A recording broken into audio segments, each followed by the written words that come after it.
Today will be led by Daisy Benson, President of the Vermont Library Association from Colchester, and Amy Williams, Vice President of the Vermont Library Association from Rutland.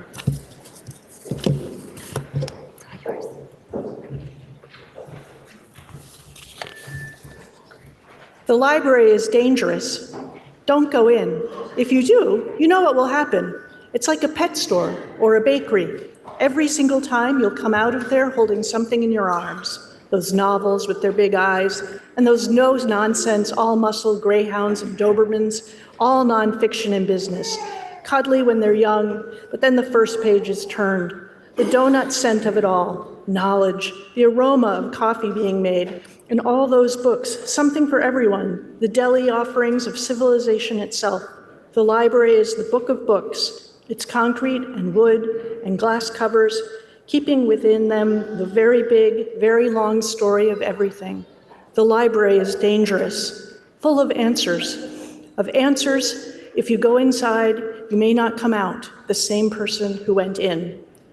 Don't Go Into the Library by Alberto Rios. This is A Library by Nikki Giovanni.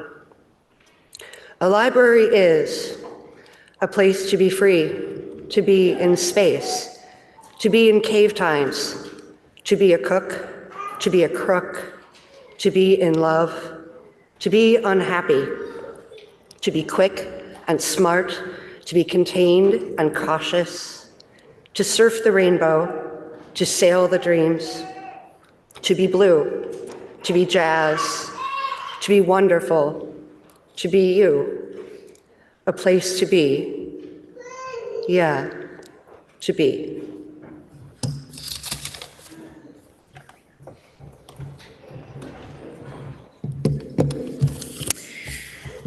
Members, will you please rise as Paige Lula Walker of Montpelier leads us in the Pledge of Allegiance. I pledge allegiance to the flag of the United States of America and to the republic which stands, one nation, under God, indivisible, with liberty and justice for all.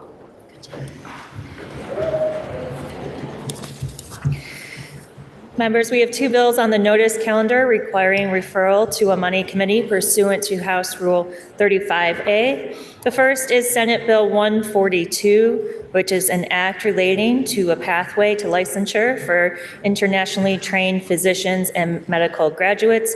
Affecting the revenue of the state, the bill is referred to the Committee on Ways and Means. The second is House Bill 902, which is an act relating to approval of amendments to the charter of the City of Barre, materially affecting the revenue of the municipality. The bill is also referred to the Committee on Ways and Means.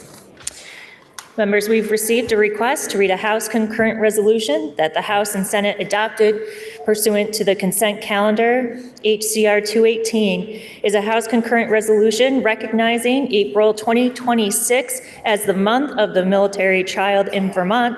Please listen to the reading of the resolution.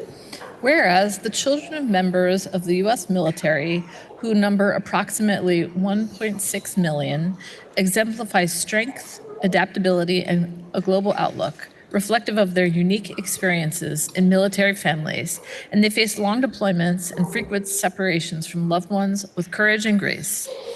And whereas in 1986, the U.S. Department of Defense first designated April as the month of the military child, and this annual event is part of a year-round initiative aimed at enhancing the lives of these youths. And whereas Purple Up for Military Kids Day is an important aspect of the month of the military child. And on this special day, Americans are encouraged to wear purple, a color that symbolizes all branches of the military and the fortitude, resilience, and sacrifices of militarily connected youth.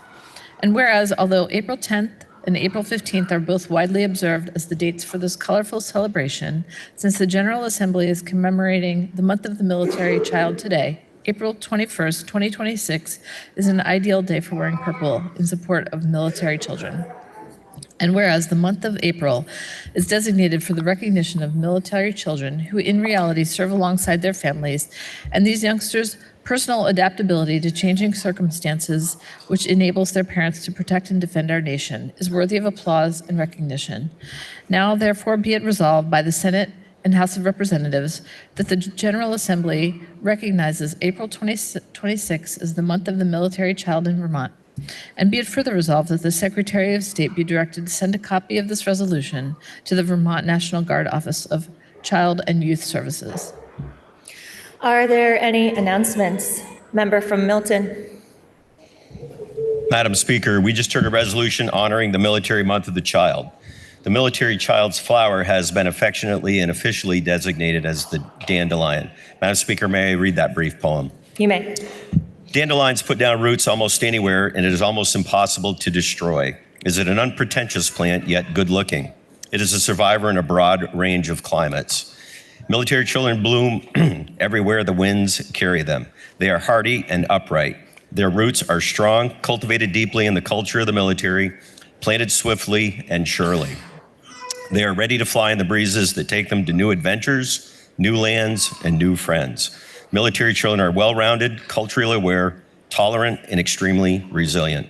They have learned from an early age that home is where their hearts are, that a good friend can be found in every corner of the world. They learn that to survive means to adapt, that the door that closes one chapter of their life opens to a new and exciting adventure full of new friends and new experiences. And although a majority, but certainly not all of our military children in Vermont have parents that serve in our Air and Army National Guard, they may not necessarily move as much, but they may have served in active duty and they may have moved. But if not, regardless, they're required to be resilient with things going on in their lives. In fact, we do have, though, a Coast Guard active duty family with us in the back, and I think we have a rather little vocal one in there somewhere with them. But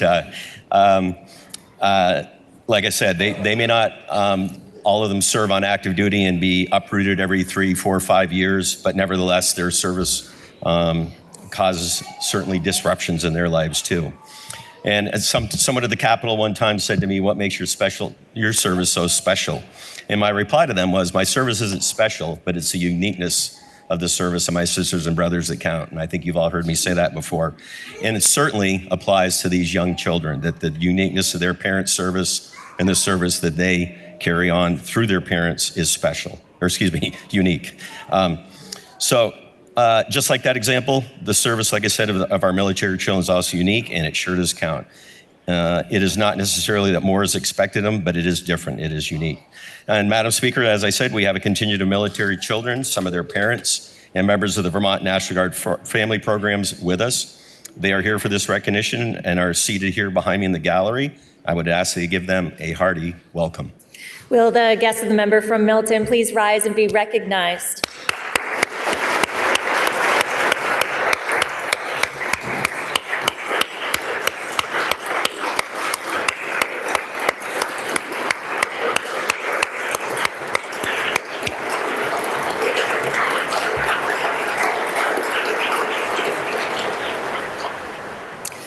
Member from Charlotte. Everyone belongs in the library. Everyone is welcome in the library. You can get books there, obviously, but I know in Charlotte, our library, you can get many more things. You can get garden tools and internet access and find a place that welcomes you and is a real heart of the community. And I know that this is true for libraries all across the state and all across this country. And it is just a pleasure to introduce this morning Daisy Benson, who's the president of the Vermont Library Association from Colchester, and Amy Williams, who's the vice president of the Vermont Library Association, who is from Rutland. And members of the VLA are in the card room today, and you should stop by and thank them and welcome them to the People's House today, please. Will the guest of the member from Charlotte please rise and be recognized?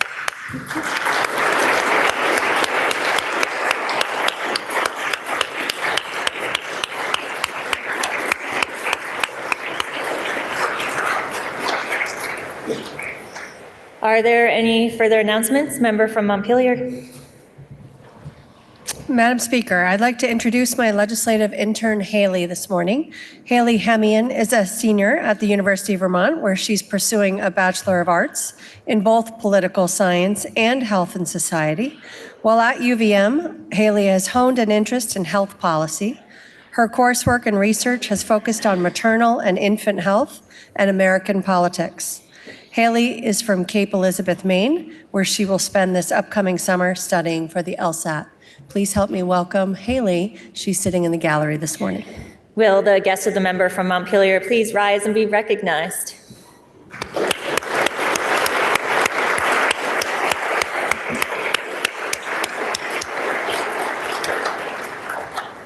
Are there any further announcements? Member from Milton? Madam Speaker, coincidentally, while I was sitting here getting the military families and the kiddos situated, I saw a group of people walk in behind me that had lapel pins that displayed the flag of North Macedonia. And I was like, I know who you folks are. And since we do have, the National Guard has a state partnership with North Macedonia, as many of you know, through the Guard.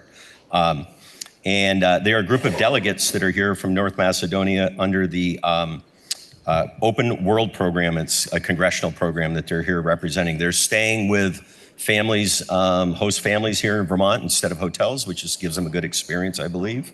And again, there are 6 legislative professionals from the country of North Macedonia, and they're going to be here. They got here last Friday. They'll be here through Saturday. So they've got some of the experience of a lovely late Vermont spring, early summer, I guess you could say, or late winter, early spring. So they've seen the whole spectrum of our weather. But again, it's great to have them here. There's 6 of them here. They're seated over to my left, right here in the gallery, and I'd ask we give them a hearty welcome. Will the guest of the member from Milton please rise and be recognized?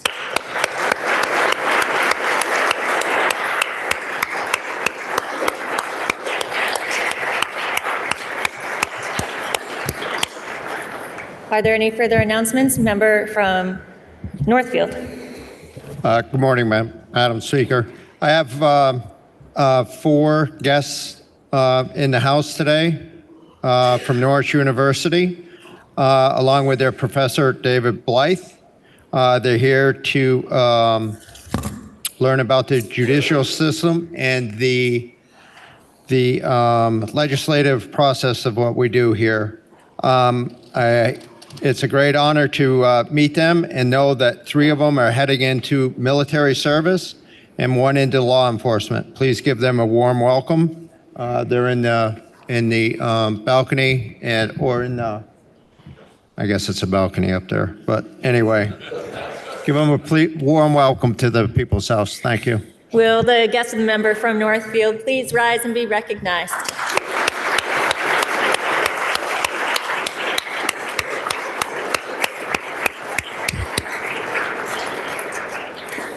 Are there any further announcements? Member from Brattleboro. Thank you, Madam Speaker. I would like to invite members and staff and guests to a reception this afternoon in the cafeteria from 3:30 to 5:30. It's a reception, a closing reception for my art exhibition. The paintings have been in the cafeteria since the beginning of April and will come down at the end of the week. So come by and have some refreshments, some cake, and a little conversation. Thank you. Are there any further announcements? Member from Cambridge. Thank you, Madam Speaker. The Rural Caucus will meet tomorrow morning from 8 to 8:45 in room 10 and on Zoom. All are welcome. Are there any further announcements? Seeing none, orders of the day. Members, we will begin with Senate Bill 89, which is an act relating to expanding survivor benefits. The bill was referred to the Committee on General and Housing, which recommends that the House propose to the Senate to amend the bill as printed in today's calendar. The member from West Windsor, Representative Burrows, will speak for the committee. And then carrying an appropriation, the bill was referred to the Committee on Appropriations, which recommends that the bill ought to pass in concurrence with the proposal of amendment recommended by the Committee on General and Housing. The member from St. Albans Town, Representative Dickinson, will speak for that committee. Please listen to the second reading of the bill. S89, an act relating to expanding survivor benefits. Member from West Windsor. Thank you, Madam Speaker. Since 2002, firefighters and EMS workers' families have had access to a one-time death benefit of now $80,000 paid to them by the state of Vermont, recognizing the risks inherent in a profession often defined by running towards danger. Just 1 year after that benefit was established, Jessica Ebbinghausen was born. In 2023, at just 19 years old, the Rutland police officer trainee was the first Rutland police officer ever to be killed in the line of duty. Also in 2023, social worker Leah Rosen Pritchard was killed with an axe while tending to clients at a homeless shelter in Brattleboro. And just over a decade ago, in 2015, DCF social worker Laura Sobel was killed by a mother who had lost custody of her child. At that time, then Lieutenant Governor Phil Scott remarked, "Today, her life was stolen, not only from her, but from her children, her spouse, her family, her friends, her coworkers, as well as the countless children and families she helped and had yet to help." And yet the death benefit established for these public servants wasn't set up to provide, and yet the death benefit established for other public servants wasn't yet set up to provide for surviving family. These tragedies are thankfully rare occurrences. We as a state can honor those who knew the dangers of their work and still chose to put their lives on the line in service to their communities by holding up future families who endure the lasting repercussions of loss. S89 expands the definition of emergency personnel to include 4 additional classes of employees and makes technical changes to assist the Benefit Review Board in eligibility determinations and benefit awards. I will now take you through the bill section by section, Madam Speaker.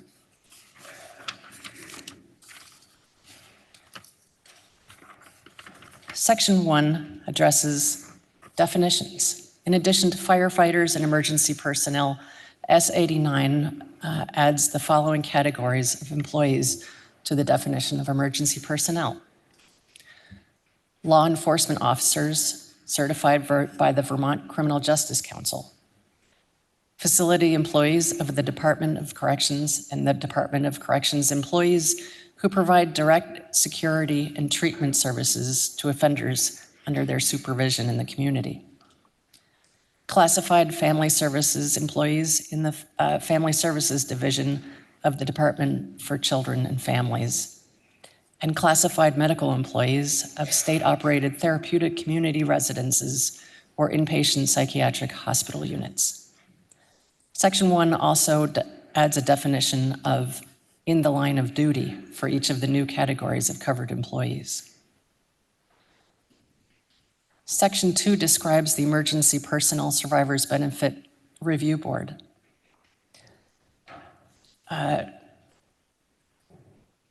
The section provides that the death benefit shall be available to survivors of the 4 new categories of emergency personnel for deaths occurring on or after July 1st, 2026, meaning they are prospective only.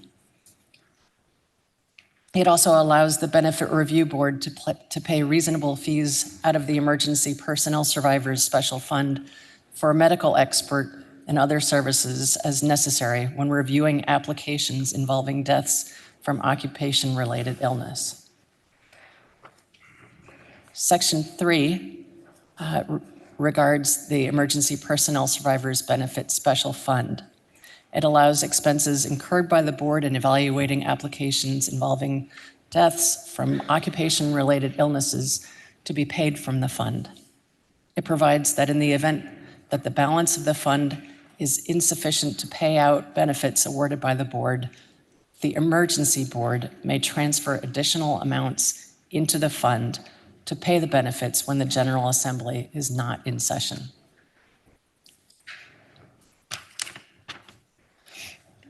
Madam Speaker, people die unexpectedly every day. The question here is whether the state ought to expand the benefit already in law for firefighters and EMS workers to include honoring others who choose professions that place them in both real and perceived danger.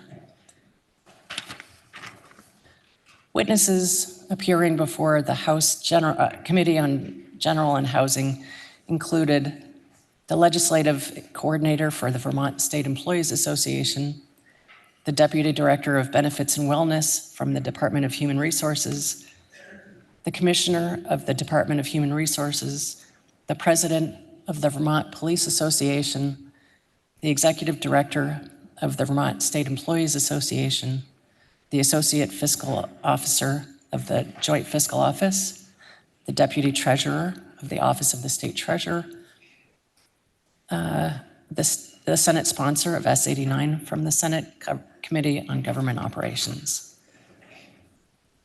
This death benefit has passed out of the House Committee on General and Housing 3 times, Madam Speaker, most recently on April 10th on a vote of 10-0-1, and we ask the body for its support.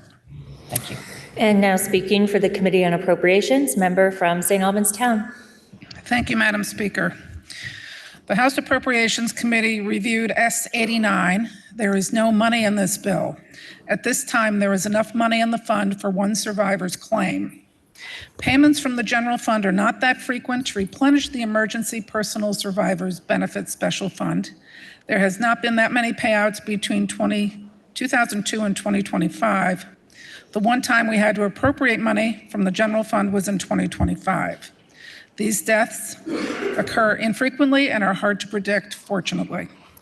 We heard from Legislative Counsel, the Joint Fiscal Office, and the representative from the Treasurer's Office, which oversees the Survivors Benefit Fund. The House Appropriations Committee voted favorably, 11-0-0. We ask for your support.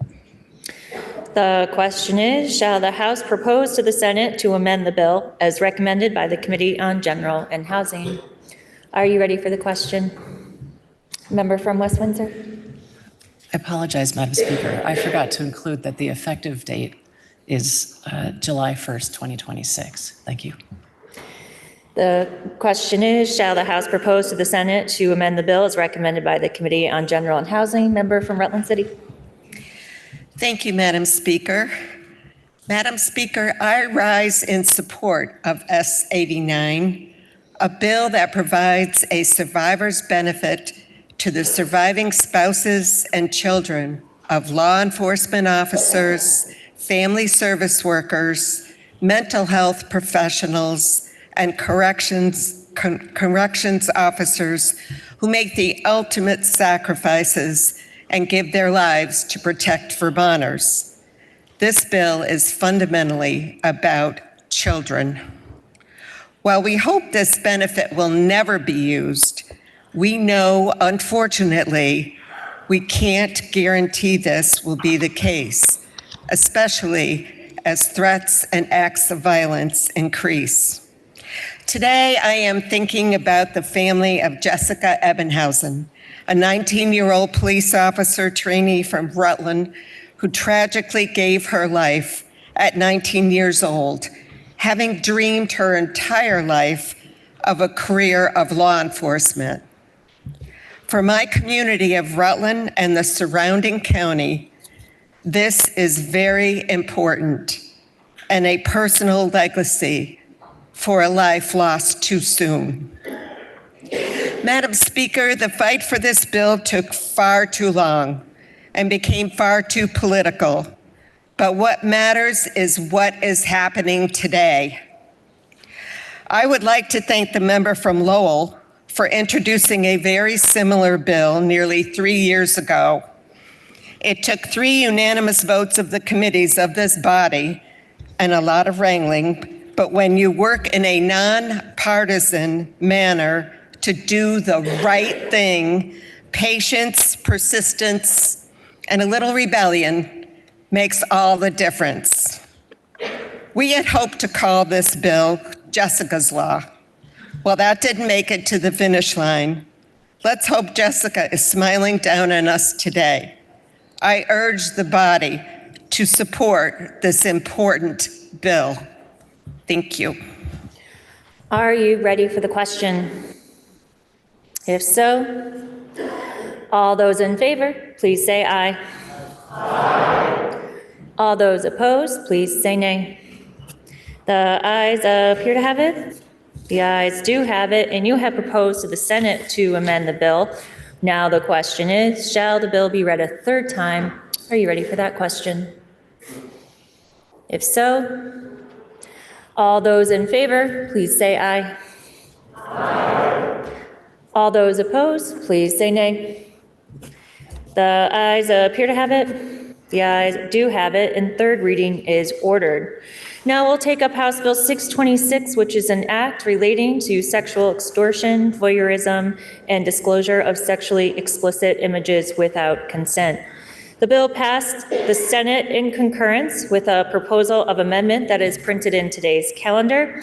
The pending question is, shall the House concur in the Senate proposal of amendment? Member from Pittsford. Madam Speaker, H626 strengthens Vermont criminal and civil responses to image-based abuse, which is a creation, distribution, or threat to share explicit images of a person without their consent.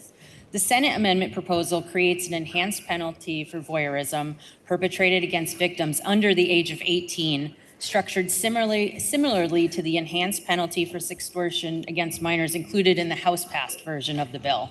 The amendment is intended to recognize unique harms that image-based abuse imposes on youth victims. It creates, for a first offense involving a victim who is under 18 years of age, a person who violates subsection B, C, or D of this section shall be imprisoned not more than 3 years or fined not more than $5,000 or both. And for a second or subsequent offense involving a victim who is under 18, a person who violates subsection B, C, or D of this section shall be imprisoned not more than 5 years or fined not more than $10,000 or both. The committee heard from the Defender General, states attorneys and sheriffs, and Vermont Network Against Domestic and Sexual Violence. The House Judiciary voted 10-0-1 to recommend that the House concur with the Senate proposal of amendment and ask the body's support. Thank you. The question is, shall the House concur in the Senate proposal of amendment? Are you ready for the question? If so, all those in favor, please say aye. All those opposed, please say nay.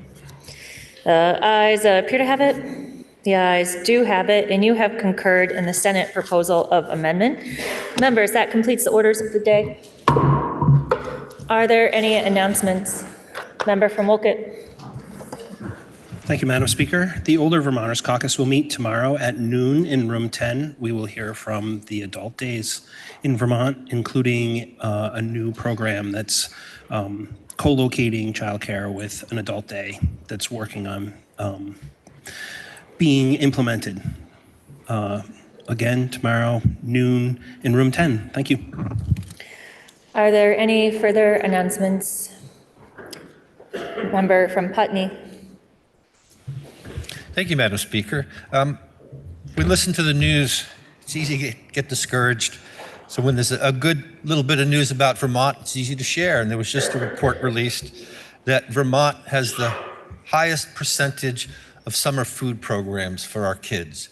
And I know from my working with kids who get their lunch at school, it used to be a big problem when school ended and that lunch wasn't there anymore. So I think we've got good news to share and good for Vermont. Thanks. Are there any further announcements? Member from Essex Junction. Madam Speaker, House Democrats will caucus in room 11 at 10:45. Member from Poultney. Madam Speaker, House Republicans will caucus 10 minutes following an adjournment. Member from Burlington. Madam Speaker, in lieu of a caucus, the House Progressives are going to be attending the press conference with Hunger Free Vermont and encourage other members to join us in solidarity. Thank you. Are there any further announcements? Member from Charlotte. Madam Speaker, On Thursday, we have legislative cabaret. I just want to make sure that everyone, if you're doing an act, make sure that the representative from Burlington or I know about it, because we are going to make programs. This is a very official occasion. It gets programs. And we just want to make sure everyone's included and has all the equipment they need. It's going to be so fun. Everyone should come and you can buy your tickets in the speaker's office. Thank you. Member from Burlington. Madam Speaker, I also wanted to give a little message about cabaret. Only legislators and staff are able to come. So not your dog sitter, your babysitter, your cousin, your spouse. So sorry, but they're not invited. Just legislators and staff. Thanks. Are there any further announcements? Seeing none. Member from Poultney, can you please offer us a motion to adjourn until Wednesday, April 22nd at 1 p.m.? Madam Speaker, I make a motion this body stand in adjournment until Wednesday, April 22nd, 2026 at 1 p.m. You have heard the motion. Are you ready for the question? If so, all those in favor, please say aye. Aye. All those opposed, please say nay. The ayes appear to have it. The ayes do have it, and this body stands in adjournment until tomorrow at 1 p.m.